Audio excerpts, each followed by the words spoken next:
प्रीतम तू मोहि प्राण ते प्यारो, प्रीतम तू मोहि प्राण ते प्यारो।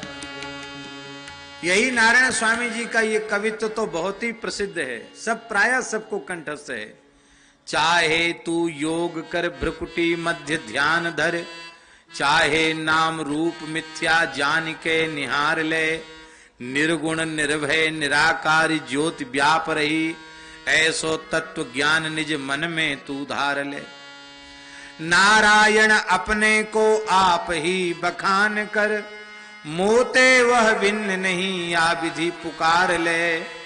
जौलो तो ही नंद को कुमार नाही दृष्टि पर्यो, तोलो तू बैठ बैठ भले ब्रह्म को विचार ले। इनकी दृष्टि पड़ने के बाद फिर तुम किसी काम के नहीं रह जाओगे। जाहि लगन लगी घनश्याम की, धरत है पग परत है कितहु, सुध नहीं तन छाया घाम की, जाहि लगन लगी घनश्याम की। तो आप कह रहे हैं कि वे भाग्यशाली जीव धन्य हैं। वृंदावन तृण गुल्माद्यनिशम सच्चिद्रसात्मकं कलयन, प्रणमन्नति भक्ति भराद्य इह वसेत्तम नमन्त्य हो धन्या। वृंदावन के तृण, वृंदावन के गुल्म, वृंदावन की लताओं को ये सच्चिदानंद स्वरूप हैं, ये साक्षात रस रूप हैं, ऐसा मानकर जो साष्टांग प्रणाम करके लिपटते हैं, रोते हैं, वे ही धन्य हैं, वे ही धन्य हैं जो ब्रजभूमि से इस प्रकार का अनुराग करते हैं। और इसको चरितार्थ करके श्री हरिराम व्यास जी ने दिखाया। जब ओरछा ले जाने की बात हुई तो बोले हम अपने भैया बंधन से मिलने। तो यमुना जी में स्नान करके सबसे पहले तो उन्होंने अपने मुंह को काला किया, कालिक पोतली हरिराम व्यास जी ने मुंह को काला कर लिया। काला कर लिया तो पूछा संतों ने कि महाराज ब्रजरज का श्रृंगार तो करते हो, ये मुंह काला क्यों कर लिया, कोयला मुंह में क्यों लगा लिया? बोले भैया वृंदावन को पीठ दे के जाएंगे तो मुंह तो काला हो ही रहा है हमारा, मुंह काला कर लिया।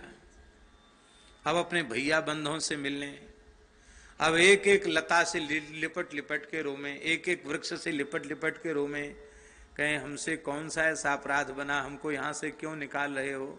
अरे हमें बचा लो, हमको पकड़ लो, हमको मत जाने दो यहाँ से, मैं बड़े धर्म संकट में हूँ। अब एक दो भैया बंद हों तब तो 10-5 मिनट में मिलना हो जाए, वो तो अनंत वृक्ष लता पताएं सबसे लिपट लिपट रोते रोते दोपहर हो गई, राजभोग हो गया राधा वल्लभ लाल जी का। और जब सबसे मिलते जुलते श्री राधा वल्लभ लाल जी के दरबार में आए, वहां तो राजभोग भी, आरती भी हो गई थी और संतों ने प्रसाद भी ले लिया था। और अब संतों का वह दिव्य प्रसाद जो झाड़ू लगाने वाली मैया है वो लेके आ रही थी। आपने बड़े भाव से उसको प्रणाम किया, क्योंकि वृंदावन का स्वपक्ष है। प्रणाम करके आपने कहा कि आज अभी वृंदावन छूटा नहीं, पर वृंदावन छुड़ाने वालों का कुसंग मिला तो दर्शन छूट गया, प्रसाद छूट गया, सर्चकों का संग छूट गया। अब कम से कम मैं महाप्रसाद से वंचित तो न हूं, सर्वस्व महाप्रसाद। उसने कहा महाराज तो मेरी डलिया में दर्शन तो कराओ। दर्शन कराया, लाओ इसमें से प्रसाद दो। बोले मेरा साहस नहीं है। तो आपने स्वयं एक पकौड़ी उठाकर अपने मुखारबिंद में रख ली। कहते एक पकौड़ी ते जग छूट्यो, महाप्रसाद की एक पकौड़ी ने संसार छुड़ा दिया। वो सब आए थे ओरछा से, बड़े बड़े पंडित विद्वान ब्राह्मण, उनके परिवार के लोग। बोले अब तो इनको यहीं रहने दो। क्यों? बोले वहां भी ये नाटक करेंगे तो वहां तो महाराज सब लोग कहेंगे पंचायत करो, जाति से बाहर करो, अब तो ये हमारे लायक नहीं रहे, छोड़ के चले गए। एक एक लता, एक एक वृक्ष उसका आलिंगन किया। श्री राधाया शिंजन मणिनूपुर पाद विन्यासान, सप्रेम तत्र तत्र स्मृत्यो दस्रा वसंती तद बने धन्या। बहुत प्यारी बात है। हाँ, एक पकौड़ी ने वृंदावन,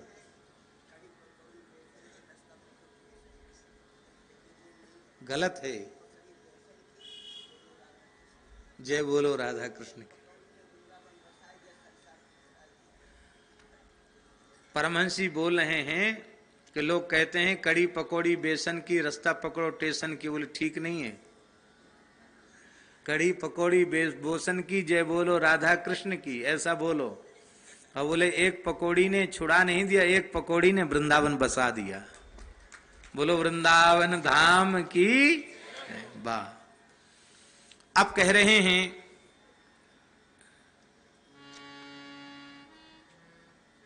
कि श्री वृंदावन में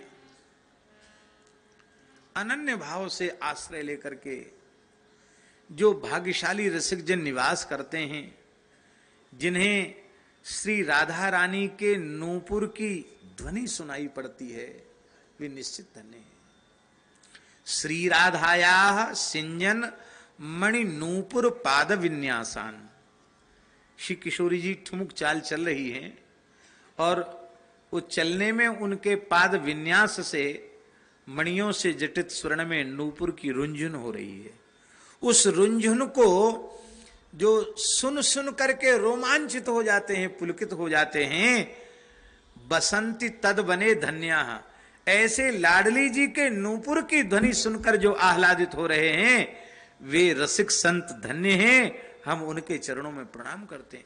महाराज जी ऐसा है, आज भी ऐसा है। ऐसे महापुरुष हैं जो उसका अनुभव कर रहे हैं। ये तो ब्रज है। आपको सत्य घटना कुछ समय पूर्व की सुना रहे हैं। वाराणसी के एक बहुत बड़े विद्वान थे, अब उनका शरीर, दातार शास्त्री, भारतवर्ष के प्रसिद्ध विद्वान। एक ग्रंथ उनको लिखना था, संस्कृत की टीका लिखनी थी, और उसके लिए बहुत एकांत चाहिए था। तो पूज्य रेवासा महाराज बनारस पढ़े हुए हैं, तो उनसे कहा कि तुम्हारे स्थान में एकांत है। बोले हमारे यहाँ तो महाराज जी, शास्त्री जी, इतना एकांत है कि वहां तो एकदम सर्वथा एकांत है।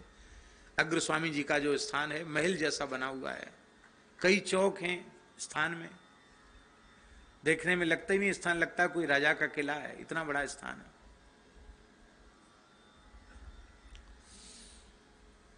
तो वो ग्रंथ लिखने के लिए वहां आए। तो वो रात्रि में एकांत चिंतन के हिसाब से दिन में विश्राम कर लेते थे, रात्रि को 12-1 बजे लिखना शुरू करते थे। अब वो जहां उनका कमरा था वहीं अग्र स्वामी जी की रसोपासना स्थली सीमन रंजनी वाटिका, जहां उनको ठुमुक ठुमुक चलत चाल जनक नंदनी, अग्रदास निरखत छवि भवन कंदनी है। जगत मात सखन संग बेहरत बहु करत रंग, अग्रदास निरखत छवि भवन कंदनी, ठुमुक ठुमुक चलत चाल जनक नंदिनी। तो महाराज जी उनको श्री किशोरी जी के नूपुरों की ध्वनि उन शास्त्री जी को सुनाई पड़ी। और एक दिन नहीं, 2 दिन नहीं, कई दिन उनको लगा कि रात्रि को 1 बजे 1:30 बजे इतनी मीठी ध्वनि नूपुरों की कहां से आती है। अब वो उधर बगीची है, निकुंज है, सीमन रंजनी वाटिका, तो उसकी ओर झांक के देखें तो दिखाई कुछ पड़े नहीं, और कभी कभी सुनाई पड़े। 2-3 दिन सुनाई पड़ी उनको रात्रि में। तो उन्होंने सवेरे सवेरे रेवासा महाराज से कहा, अब तो बेचारे पंडित जी थे, उनको तो उस भावना में उनका प्रवेश नहीं था। तो उन्होंने कहा कि आचार्य जी आपको कुछ यहाँ पूजा पाठ करा लेना चाहिए। क्यों?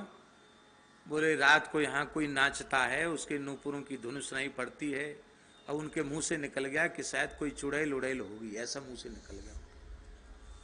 अब ये तो महाराज जी बहुत कान पर हाथ रख लिया, आखिर तो उस पीठ पर विराजमान है। बोले आप बड़े भाग्यशाली हैं शास्त्री जी कि आपको ध्वनि सुनाई।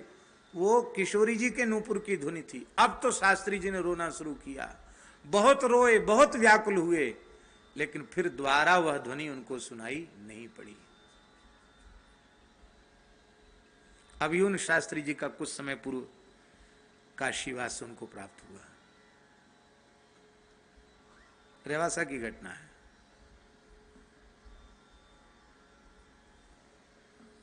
अभी उत्सव था, शायद विवाह पंचमी का था, कोई विशेष उत्सव था रेवासा पीठ में, श्री जानकीनाथ भगवान का उत्सव था। माने आचार्यों के स्थान आज भी कैसे हैं, ये बात बताने के लिए हम ये बात बोल रहे हैं। तो वहां फोटोग्राफर ने कैमरे से फोटो खींचा, फोटो खींचते ही फोटो खींचा तो वस्तुतः मंदिर में कोई व्यक्ति नहीं था, पर 2 दिव्य महापुरुष उस मंदिर में फोटो में आ गए, छाया के रूप में। एकदम हमने आंखों से देखा उस फोटो को, छाया के रूप में संत आ गए। महाराज जी ने दिखाया, बोले किसी ने देखा नहीं, ये क्या हुआ? हमने कहा वो तो ठाकुर जी की लीला है, पता नहीं कौन रसिकाचार्य उस समय निकुंज भाव में युगल की सेवा करने पधारे होंगे, उनकी झलक फोटो में आ गई। ये बात हम इसलिए कह रहे हैं कि जब उस क्षेत्र में वहां बैठकर एक आचार्य रस भावना के अनुरूप अनुसंधान करते हैं तो वो दिव्यता वहां आज भी अनुभव में आ सकती है। तो ये तो साक्षात रसमय धाम है, यहां तो नित्य रसिक आज भी विराजमान हैं। आज भी बंसी बज रही है, आज भी किशोरी जी के नूपुर की ध्वनि बज रही है। आजो जहर कदम तले बेनु बाजे सांझ सकाले, आजो जहर कदम तले। नजरुल मुसलमान भक्त हैं बंगाल के, वो कह रहे हैं आजो जहर कदम तले बेनु बाजे सांझ सकाले, जेथा नित्य लीला कोरे अमार मदन मोहन। आज भी मदन मोहन नित्य लीला कर रहे हैं, बेणु बाजे सांझ सकाले, सायंकाल प्रातः काल आज भी बांसुरी बज रही है। एक पद में वो कहते हैं कि आज भी राधा रानी के नूपुर की ध्वनि वहां सुनाई पड़ रही है। यही बात कह रहे हैं प्रबोधानंद जी। श्री राधाया सिंजन मणि नूपुर पाद विन्यासान, सप्रेम तत्र तत्र स्मृत्यो दसरा वसंती तदवने धन्या। वृंदावन वास करते हुए राधा रानी के मणि जटित नूपुरों के सिंजन को सुनकर के जो पुलकित रोमांचित होते हैं, आहा आहा श्री राधा ऐसा कहकर जो पुलकित होते हैं, वे ही रसिक जन ब्रजवास करते हुए धन्य हैं। कृष्ण प्रेम सुधा रसात्म सकलम वृंदावनम तदगतम, सर्वं स्थास्नु चरिष्णु चित् घनमथो रूपम तवापीदृशम, तत्वं त्यक्त समस्त बाह्य कलनो, नो लोक धर्माधिके स्वासक्तो बस राधिका पदतले, नित्यं स्वतत्वे स्थितः। श्री वृंदावन श्री राधा कृष्ण प्रेम सुधा रस से युक्त नहीं है, रसात्मक ही। श्री राधा कृष्ण सुधा रसात्मक श्री वृंदावन है। उस वृंदावन के जो चेतन नहीं, जो जड़ पदार्थ हैं, वो भी स्थावर पदार्थ, जंगम पदार्थ भी रसघन और चितघन ही हैं।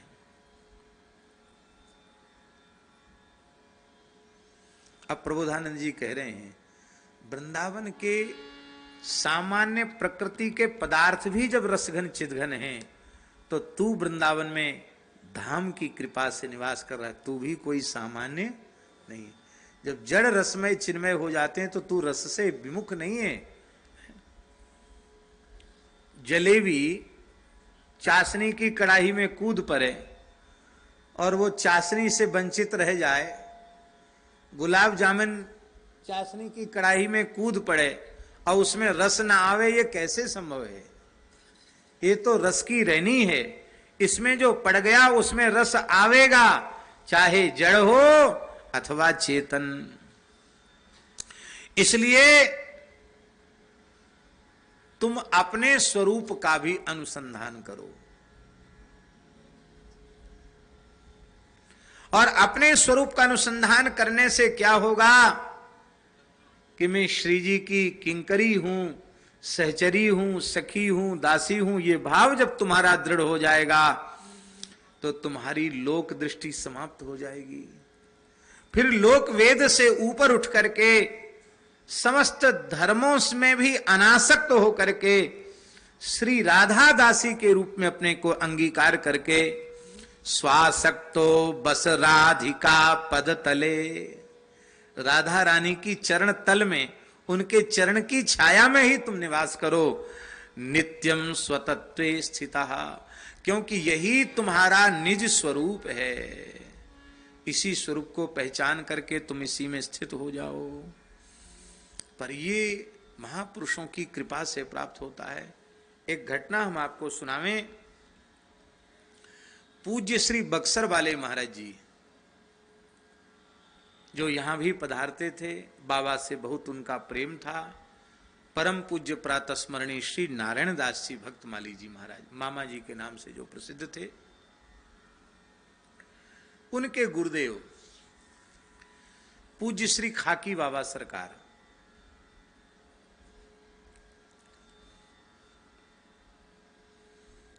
महात्मा खाकी थे, त्यागी तपस्वी महात्मा थे। और इतने तीव्र वैराग्यवान थे श्री खाकी बाबा सरकार अपने साधक जीवन में, कंचन कामनी की छाया का भी स्पर्श नहीं करते थे। बहुत कठोर वैरागी, दृष्टि को नीची करके रखते, और बड़े सिद्ध थे। तमाम योग की सिद्धियां उनको हो गई थी। विलक्षण थे महात्मा, सर्व समर्थ थे। पर ठाकुर जी की लीला है, उनको यह सखी भाव वाली बात बिल्कुल पसंद नहीं थी। वो कहते थे बताओ भगवान ने तो पुरुष बनाया, वो ये सब औरत बने डोलते हैं कि हम गोपी हैं, हम सखी हैं, हम अमुक हैं, तमुक हैं, ये सब बेकार की फिजूल बातें, ऐसा कहते थे वो कहते थे बताओ महात्माओं को इन सब चर्चाएं नहीं करनी चाहिए, ये विलास की चर्चा, इसकी चर्चा, नाच गान की चर्चा, ये सब ठीक नहीं। साधु को तो अपने त्याग वैराग्य तपस्या में रहना चाहिए, ऐसा था उनका। महात्मा बड़े ऊंचे थे। तो श्री अयोध्या जी में उनके एक प्रेमी संत थे, वो प्रेमी रसिक थे। वो कहते कि नहीं नहीं ऐसा नहीं है, बड़े बड़े हमारे आचार्यों ने अनुभव किया है सखी स्वरूप का और भगवान का नित्य विहार है। वो कहते नहीं, तो चलो एक संत का दर्शन कराएं। कौन सी कुंज है? कामद कुंज। कामद कुंज अभी भी है वो स्थान है। हाँ, कामद कुंज। रूपकला जी महाराज ने कहा, रूपकला जी जिन्होंने भक्तमाल की टीका, बड़े उच्च कोटि के रसिक संत थे, रूपकला जी महाराज ने कहा कि खाकी बाबा ऐसा त्याग वैराग्य के आवेश में ऐसा मत बोलो, ये भी रस है, ये भाव है, और ये रस भाव है नहीं, ये सर्वोपरि है ये उपासना। बोले कामोद कुंज वाले महाराज जी के पास जाओ। वहां गए, वृद्ध महापुरुष थे, उनके पास निरंतर युगल नाम का उच्चारण होता रहता था, श्री सीताराम श्री सीताराम श्री सीताराम। दीवाल में भी लिखा हुआ, सब बैठो वो वही बोलो। वहां जाकर उनको बड़ी शांति मिली। वृद्ध महापुरुष थे, वहां बैठने लगे। एक दिन कामोद कुंज वाले महाराज जी पौड़े थे और आपके मन में आया कि इनकी थोड़ी चरण सेवा करें, खाकी बाबा के मन में। तो श्री खाकी बाबा उनके चरण प्रेम से दबाने लगे, श्री सीताराम मन में कर ले तो चरण दबाने लगे। चरण दबाते दबाते उनको क्या लगा कि कोई 15-16 वर्ष की केसर के समान वर्ण वाली किशोरी है, नख सिक श्रृंगार है, अद्भुत रूप है, अद्भुत सौंदर्य है, अद्भुत श्रीअंग की सुगंध है। एक कोई 15-16 वर्ष की किशोरी लेटी है और मैं उसके चरण दबा रहा हूं। अब ये तो स्त्री के देह का स्पर्श की तो क्या चले, छाया से बचते थे। तो ये जैसे ही घबराकर उन्होंने छोड़ा कि अरे मैं किसके पैर दबा रहा हूं, जैसे ही हाथ छोड़े तो बाबा ने क्या अनुभव किया कि मैं भी नखसिख उसी स्वरूप में हूं। अब इनको बड़ा आश्चर्य हुआ कि हमारे सब बाहर वाला भेष कहाँ चला गया, ये मेरे शरीर का रंग बदल गया, अवस्था बदल गई। वो 15-16 साल के हो गए, व्याकुल हो गया कि ये हुआ क्या। तब उसी स्वरूप में वो महापुरुष कामोद कुंज वाले महाराज जी उठ के बैठे, हाथ पकड़ कर कहा, प्रिया अली यही तुम्हारा निज स्वरूप है। क्या कहा? प्रिया अली यही तुम्हारा निज स्वरूप है, तुम तो श्री प्रिया जी की सहचरी हो। बस इतना कहते ही श्री खाकी बाबा सरकार की उपासना की धारा बिल्कुल बदल गई और वो प्रिया अली जी ही हो गए।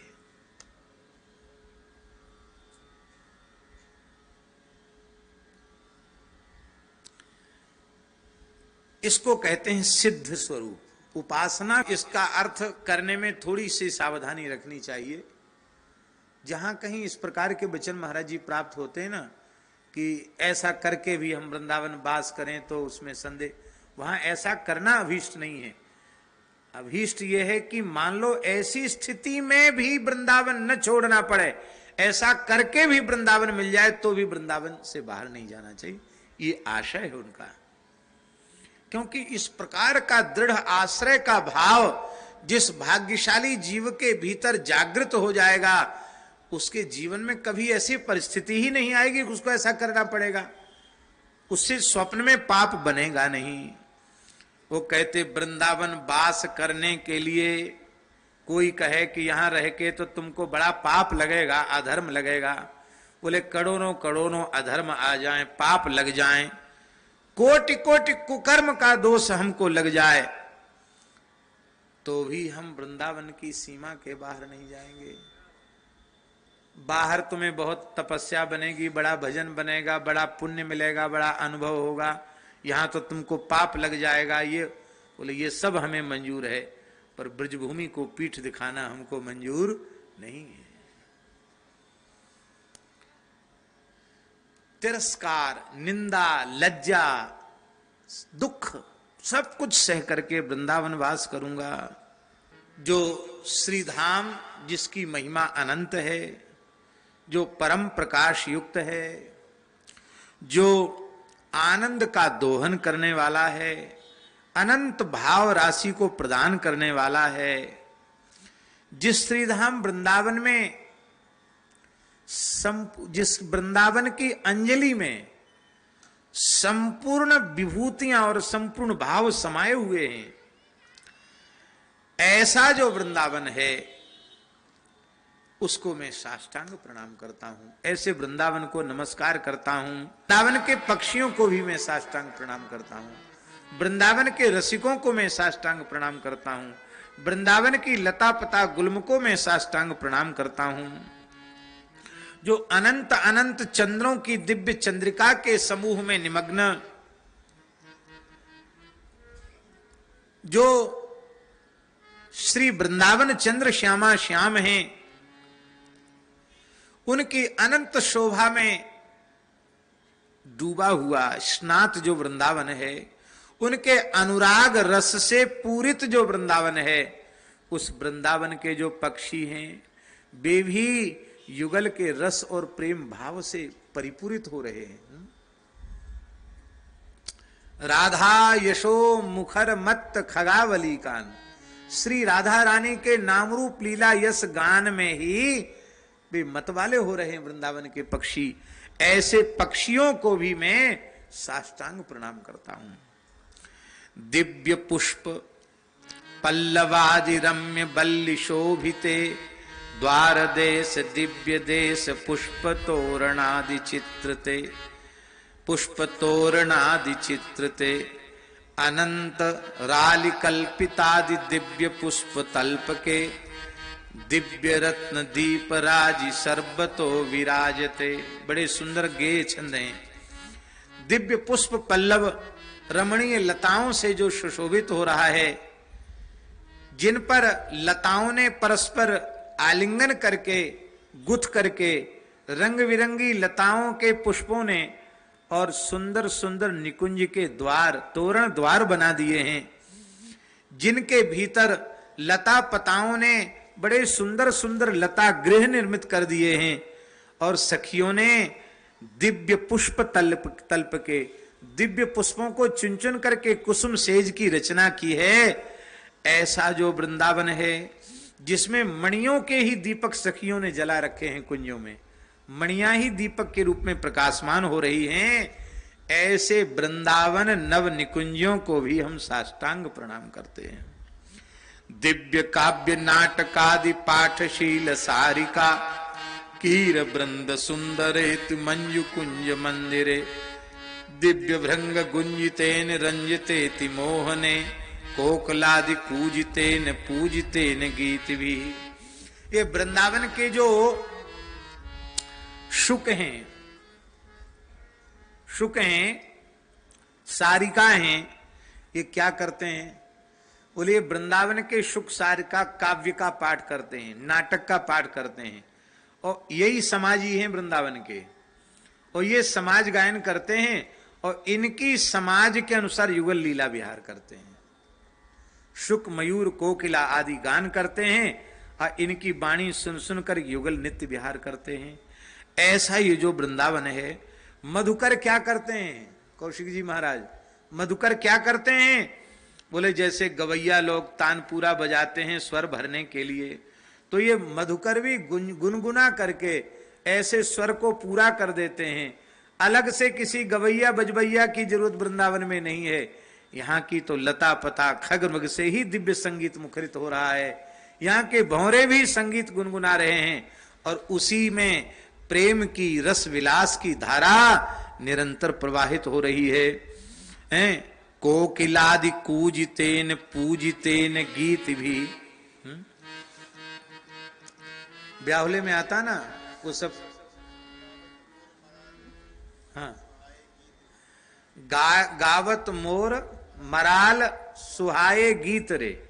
ब्याहुला की समाज में आता है कि मोर मराल सुहावने गीत गा रहे हैं, वही बात कही जा रही है, सुहावने गीत गा रहे हैं।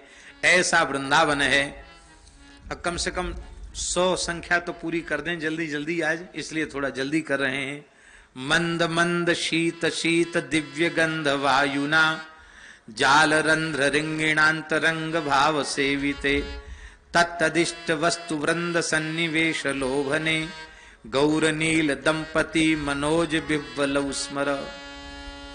जो गौर श्याम दिव्य दंपति हैं और जो मनोज विह्वल हैं, एक दूसरे से मिलने की कामना जिनमें अत्यंत उत्कट हो रही है, निरंतर विह्वल हो रहे हैं, मिले ही रहत मानो कबहू मिले ना, ऐसी प्रीति जिनकी परस्पर हो रही है, वो युगल प्रियालाल अत्यंत मीठे, अत्यंत मधुर, अत्यंत मृदु, अत्यंत शीतल, अत्यंत दिव्य सुगंधि से युक्त वो लता रंध्र के वो जो खिड़कियां बनी है ना, जंगला, वो जंगला भी लताओं ने बना रखे हैं, उनसे सुंदर सुंदर भीनी भीनी कमल से युक्त सुवासित सुगंध भीतर आ रही है।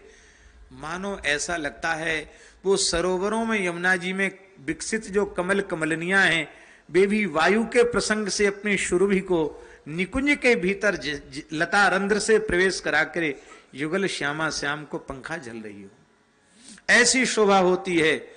ऐसे दिव्य शोभा से अलंकृत जो श्री निकुंज है, शीतल मंद सुगंध बयार स्वयं जिनकी सेवा कर रही है, ऐसा जो अति मनोहर श्री राधा श्याम सुंदर का दिव्य कुंज मंदिर है, और उस कुंज मंदिर में परस्पर एक दूसरे की प्रीति में अत्यंत विह्वल ऐसे जो छवि के समुद्र, एक नील समुद्र है तो एक पीत समुद्र है, ये दोनों समुद्र एक दूसरे के साथ हिलोरें ले रहे हैं।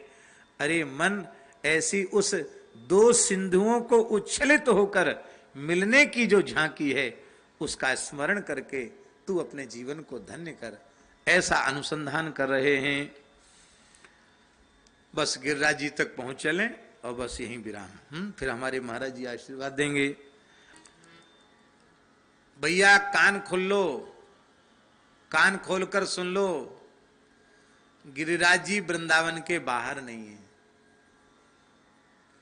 गिरिराज जी वृंदावन के बाहर परम श्रद्धे पूज्य श्री रामेश्वर दास जी रामायणी जी महाराज तो कहा करते थे, दास रामायणी कुटी में उनके चरणों में आया तो उन्होंने कहा हम खाटी वृंदावन में रहते हैं। क्या कहा उन्होंने? खाटी वृंदावन माने एकदम प्योर। फिर उनकी शैली ऐसी थी, पर बड़ी जोर से हंसे। बोले हम खाटी में रहते तो आप बिना खाटी में नहीं रहते, लेकिन हम प्रमाण पूर्वक बोल रहे हैं हम खाटी वृंदावन में रहते हैं। कितने श्लोक उन्होंने बोले। बोले भैया वृंदावन का मध्य वृंदावन कमल है, और कमल में जैसे मध्य में कर्णिका हो ऐसे ही वृंदावन कमल है और उसकी कर्णिका श्री गिरिराज जी हैं, और हम गिरिराज जी में मानसी गंगा के तट पर रहते हैं। हम तो खाटी वृंदावन में रहते हैं। बोले कामवन आदि वृंदावन है, वो अमुक वृंदावन है, वो तमुक वृंदावन कई गिनाए उन्होंने, लेकिन गिरिराज जी तो बिल्कुल वृंदावन के मध्य में हैं। बोलो गिरिराज महाराज की। अधूरे श्री